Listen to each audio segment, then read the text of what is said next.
अस्सलाम वालेकुम dear students, मैं हूं प्रोफेसर मोहम्मद अफजल और आज की इस वीडियो लेक्चर्स में हम सीखेंगे 9.1 एक्सरसाइज की कुछ क्वेश्चन करेंगे। पहला क्वेश्चन और साथ ही हम जो है ना बहुत ही इंपॉर्टेंट प्रूव करने जा रहे हैं कि 1 रेडियन किसके बराबर होता है। स्टूडेंट्स ये पहला प्रूव करेंगे, इंपॉर्टेंट शॉर्ट क्वेश्चन है। 1 रेडियन जो है ये बराबर होता है 57.296 डिग्री। एक तो हम ये प्रूव करेंगे और साथ ही स्टूडेंट्स हम ये भी प्रूव करेंगे कि जो 1 डिग्री है वो किसके बराबर होता है। ये बराबर होती है वैल्यू 0.0175 रेडियन के। ये दो वैल्यूज जो है वो आज के हम लेक्चर में ये प्रूव करेंगे और इसके बाद हम चलते हैं एक्सरसाइज 9.1 पे और उसका हम करेंगे क्वेश्चन नंबर 1। स्टूडेंट्स देखते हैं कि इनका क्या आपस में रिलेशन है।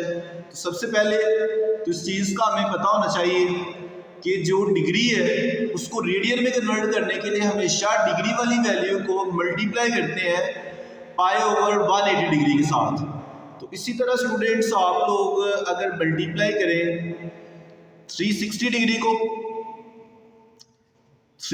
डिग्री को मल्टीप्लाई करें पाई ओवर 180 के साथ, इसको रेडियन में कन्वर्ट करने के लिए, तो ये आपके पास वैल्यू आ जाएगी 180, 0 से कैंसिल और 18 2 बार 36, ये स्टूडेंट्स आ जाती है आपके पास वैल्यू 2 पाई। और इसी तरह ये जो डिग्री का साइन है वो डिग्री के साइन से ही कैंसिल हो जाती है वैल्यू। ये डिग्री इस डिग्री से कैंसिल और स्टूडेंट्स 18 2 बार 36, 0 से कैंसिल। ये वाली जो वैल्यू है ये हमारे पास किस में कन्वर्ट हो गई है, रेडियन में। तो इट मीन्स कि अगर हम लिखना चाहें 360 डिग्री को रेडियन में तो हमारे पास क्या मेथड है, वो हम लिख सकते हैं उसको 2 पाई। और सबसे पहली बात कि आर्क लेंथ और साथ ही इसके जो है ना वो रेडियस और एंगल, इन तीनों में क्या रिलेशनशिप है ऑलरेडी भी आप लोग पढ़ चुके हैं, लेकिन अगेन हम डिस्कस करने लगे हैं। L = r थीटा बहुत अच्छे तरीके से जानते हैं जी हम इसके बारे में, मैट्रिक में भी पढ़ा है। L का जो यूनिट है वो सेंटीमीटर है या मीटर हो तो डेफिनेटली जो है वो R का यूनिट भी सेम होगा। और यहाँ पे कंडीशन आ जाती है कि थीटा जो है वो किस में होना चाहिए, वो आप लोगों ने हमेशा याद रखना है कि थीटा हमेशा रेडियन में होना चाहिए। थीटा किस में होना चाहिए जी, बिल्कुल रेडियन में, डिग्री में नहीं होना चाहिए, मिनट में भी नहीं और सेकंडों में भी नहीं। Theta is always in radian. अगर तो वो रेडियन में है तब ये क्वेश्चन ट्रू साबित होगी, अदरवाइज नहीं। तो इधर स्टूडेंट्स देखें कि अगर आपके पास एक सर्कल है और एक सर्कल की जो सर्कमफ्रेंस है अगर हम उसकी बात करें तो ये देखिए आपके पास ये जो सर्कल है और सर्कल का क्या है जी, फिक्स सेंटर होता है। ये स्टूडेंट्स आपके पास सर्कल है जी, ये इसका सेंटर है और सेंटर से लेकर इसकी जो बाउंड्री है ये सर्कमफ्रेंस है, इस तक का डिस्टेंस को हम कहते हैं जी r। और ये जो सारी इसकी लेंथ होती है आर्क लेंथ, ये आपके पास स्टूडेंट्स ये अगर हम एंगल ड्रा करें ना, ये लेट्स सपोज एक एंगल बन गया जी। एंगल जो है वो हमें पता है थीटा जो है वो रेडियन में होना चाहिए। अब इसको तो हम कह सकते हैं कि ये आर्क है। अगर सारे सर्कल की आर्क लेंथ को कंबाइन कर दिया जाए, इकट्ठा कर लिया जाए तो स्टूडेंट्स ये बन जाता है, इसको हम बोलते हैं सर्कमफ्रेंस। क्या नाम देते हैं इसको, सर्कमफ्रेंस। ये सारी जो बाउंड्री है और सर्कमफ्रेंस जो है इस क्वेश्चन के मुताबिक आर का भी हमें पता चल गया है, थीटा का भी पता चल गया है कि थीटा जो है वो हमारे पास रेडियन में होना चाहिए। ये बाउंड्री जो स्टूडेंट्स मैंने हाईलाइट की है इसको नाम देते हैं सर्कमफ्रेंस का। और अगर सारी बाउंड्री हम कंसीडर कर रहे हैं तो डेफिनेटली एंगल भी पूरे सर्कल के हम काउंट करेंगे और एक सर्कल के अंदर जो एंगल है वो आप लोग जानते हैं कितने का बनता है, 360 डिग्री का। और 360 डिग्री को जो रेडियन में उसकी बात करें तो वो स्टूडेंट्स यू नो दैट वो किसके बराबर होता है, 2 पाई के बराबर। अब इसके प्रूफ की तरफ हम मज़ीद बढ़ते हैं। स्टूडेंट्स वो क्या है कि आपके पास एक वैल्यू दी हुई है थीटा अगर आप इधर से कैलकुलेट करना चाहें तो theta is equal to L over R, ये आर इधर मल्टीप्लाई हो रहा है तो डेफिनेटली दूसरी साइड पे आके ये क्या होगा, डिवाइड हो जाएगा। तो डिवीजन के बाद अगर एल जो है वो सर्कमफ्रेंस को रिप्रेजेंट कर रहा है, एल किसके रिप्रेजेंट करे, सर्कमफ्रेंस को, तो सर्कमफ्रेंस जो है वो स्टूडेंट्स आपके पास बराबर होता है 2 पाई आर के बराबर। अगर सर्कमफ्रेंस को रिप्रेजेंट करते हैं कैपिटल सी से, लेकिन इधर जो है वो सर्कमफ्रेंस रिप्रेजेंट करता है आर्क लेंथ को। तो आर्क लेंथ मैंने जैसे कि पहले बात की है कि आर्क लेंथ एक छोटी सी कॉस को कहते हैं। अगर वो कॉस सर्कल, सारे सर्कल को जो है वो आर्क लेंथ कंसीडर कर लिया जाए तो वो किसके बराबर होगा, 2 पाई आर। इधर से एल की वैल्यू हमारे पास स्टूडेंट्स 2 पाई आर कैलकुलेट कर चुके हैं, और थीटा जो है उसके बारे में भी कैलकुलेशन कर चुके हैं जो कि 2 पाई के बराबर है एक सर्कल के अंदर। तो वैल्यू इधर पुट करने लगे हैं 2 पाई। थीटा की वैल्यू देखते हैं जिधर से क्या, अगर सर्कमफ्रेंस और आर का रिलेशन देखा जाए तो थीटा वाकई 2 पाई आता है। तो एल की कीमत स्टूडेंट्स आपके पास मौजूद है 2 पाई आर, और इसको किस पे डिवाइड करेंगे, आर के ऊपर।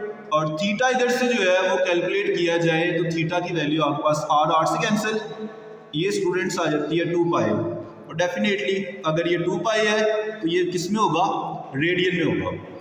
अगर ये रेडियन वैल्यूज है तो प्रूव हमने क्या करना है कि 1 radian is equal to 57.296 degree.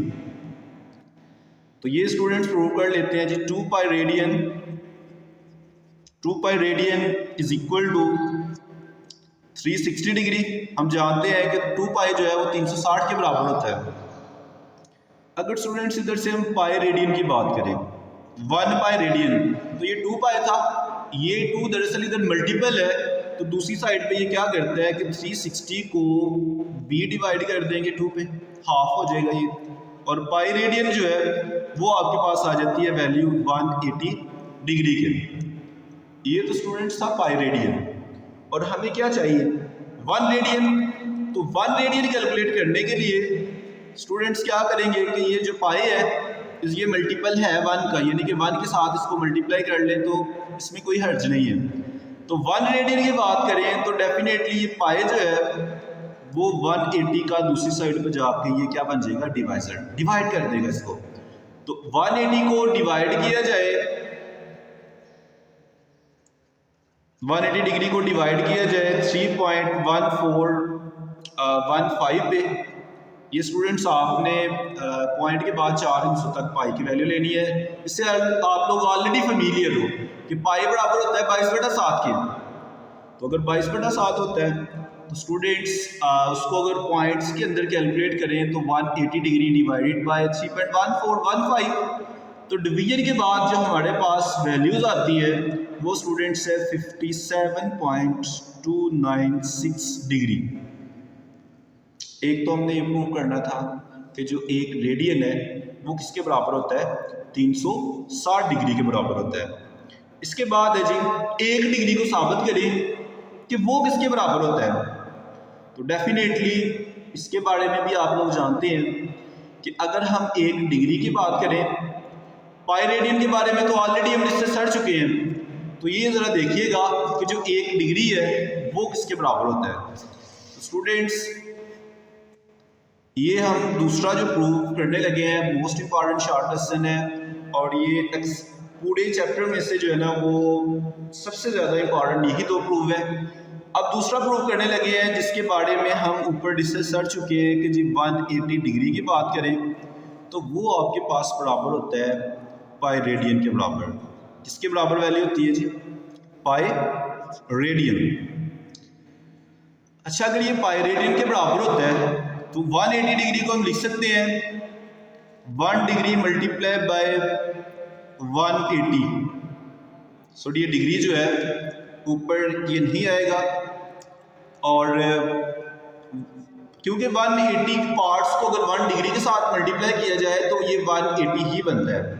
और राइट साइड पे जो है वो वैल्यू आपके सामने है जी, पाई के बराबर है, और उसका यूनिट जो है वो रेडियन है। अगर इधर हम 1 डिग्री की बात करें तो 180 इधर क्या हो रहा है, मल्टीप्लाई, तो दूसरी साइड पे जाके क्या कर देगा, ये डिवाइड कर देगा। और 1 डिग्री को मल्टीप्लाई कर सकते हैं 180 डिग्री के साथ, तो इसमें कोई हर्ज नहीं है, कोई कबाहत नहीं है तो अगर आप लोग 1 डिग्री को साबित करना चाहते हैं तो वो स्टूडेंट्स क्या होगा कि ये 180 जो है वो दूसरी साइड पे जाके डिवाइड हो जाता है। पाई की कीमत क्या होती है 3.1415 लगा लें या 6 लगा लें, डिवाइडेड बाय 180 डिग्री। इसको 180 पे डिवाइड किया जाए तो ये स्टूडेंट्स आपके पास आ जाएगा 0.0175 और साथ यूनिट क्या आता है रेडियन। ये आपके पास जो है स्टूडेंट्स अप्रूव है। अब हम बढ़ते हैं एक्सरसाइज के सोल्यूशन की तरफ और उसके लिए जो मेन पॉइंट्स हैं वो हम अभी से डिस्कस कर लेते हैं जी। इस एक्सरसाइज में कौन सा कंसेप्ट इस्तेमाल करना है, हमने 9.1 एक्सरसाइज का क्वेश्चन नंबर 1 करने जा रहे हैं और कोशिश करते हैं कि आज के लेक्चर में हम सिर्फ इसके क्वेश्चन नंबर 1 के पहले जो 9 पार्ट्स हैं उनको सॉल्व किया जाए। क्वेश्चन नंबर 1 पार्ट 1 to 9 ये स्टूडेंट सॉल्व करेंगे आज के लेक्चर में और बहुत ही आसान है, इजी है। हम इनमें करना क्या है, हमने ये सारी की सारी वैल्यूज जो है वो डिग्री में दी हुई है और डिग्री को रेडियन में कन्वर्ट करने का फार्मूला हम ऑलरेडी स्टार्ट में डिस्कस कर चुके हैं लेक्चर के। तो डिग्री वाली वैल्यू को क्या करना है आपने, उसको अगर मल्टीप्लाई कर दिया जाए π/180 के साथ तो वो स्टूडेंट्स किसमें कन्वर्ट हो जाती है रेडियन में। तो सिंपली ये एक जो है ना वो फार्मूला हम यूज करेंगे। तो बढ़ते इसके क्वेश्चनों की तरफ। सबसे पहला क्वेश्चन दिया हुआ है स्टूडेंट्स 30 डिग्री। 30 डिग्री को मल्टीप्लाई किसके साथ करेंगे, π/180 के साथ, मल्टीप्लाई बाय π/180 और डिग्री जो है वो डिग्री से कैंसिल आउट कर सकते हैं इजीली। और 180 जो है ये डेफिनेटली डिग्री जो है वो चाहे रेडियन हो, ये बेटा एक रियल नंबर्स है, ठीक है, ये सिंबल्स है और ये डिग्री जो है वो डिग्री से कैंसिल कर सकते हैं। 30 π/180, 0 को 0 से कैंसिल कर सकते हैं। 3 π/18, 3 π/18, 3 1s are 3, 3 6s are 18, π/6 और यूनिट क्या आ जाता है स्टूडेंट्स इसका रेडियन। तो बिल्कुल इसी तरह हम एक और पार्ट सॉल्व करते हैं जी। 105 degree, 105 degree multiply by 1/180 degree और 180 डिग्री जो है वो डिग्री से कैंसिल, 105 π/80 180। स्टूडेंट 3 से 7 कैंसिल करें, 3 3 बार 9 और एक इधर कैरी कर लेंगे, 15 बन जाएगा, 3 5 बार 15, 3 6 are 18 और 0 एज इट इज 35 π/60। तो स्टूडेंट्स ये आपके पास अगेन वैल्यू जो है वो डिवाइजर किसका है, 3 पे तो नहीं होता, 4 पे भी नहीं होता, 5 पे कर लेते हैं। 5 7 बार 35, 5 1 बार 5, ये क्या बन जाएगा 10 और 5 2 बार 10। ये स्टूडेंट्स आ जाता है 7 π/12 और साथ यूनिट क्या आ जाएगा students radian. Thank you so much. उम्मीद है कि आज का लेक्चर आपके लिए बहुत फ़ायदेमंद होगा और इसी के साथ हम आज के लेक्चर का इख्तिताम करते हैं। अल्लाह हाफिज़। Thank you so much.